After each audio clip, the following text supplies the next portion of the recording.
Welcome to MultiTeach. The Habitats app is good for young children who are learning about animals and their habitats. Select the Habitats icon, which will lead to a screen with 4 categories of habitats and brief instructions. Picture cards of various animals appear on the screen, and students drag them to the correct locations. After the items are placed, incorrect ones will give off a flashing red glow so students can self-correct. After each round, positive feedback is provided.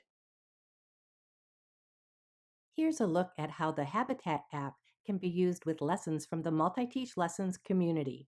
With the zones, rotate, swap, full screen, and spotlight features. In this example, the Habitats app is in the lower left side. On the top left is a match lesson, on the right is a sentences lesson, and below that, a groups lesson, all displaying interactive content related to the Habitats theme. Here, I'll use the corner icons to access the side menus to swap zones and rotate apps for various uses. Each app in Snowflake MultiTeach's science category can stand alone or work with other apps and lessons.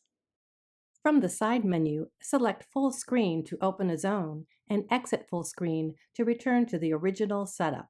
Each zone can be opened in full screen for as long as needed.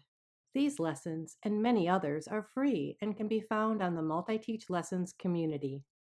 You can set the tabletop for use with the Habitat app and other lessons as a learning station or for group work. Open the side menu, select the Zones icon, and from the Zones selection screen, select the Tabletop Zones icon. Then open up previously chosen lessons. The Spotlight feature supports focus on specific parts of the screen. This is ideal for front-of-class presentations and works while lessons and apps are in zones, as well as when they are accessed in full screen mode. Use the side menu to select the Spotlight icon. Select the Spotlight to move it about the screen. Press the X to close the Spotlight. This has been a video about the Habitat app in MultiTeach. For more information about MultiTeach, the MultiTeach Lessons community, and lessons online, visit these links.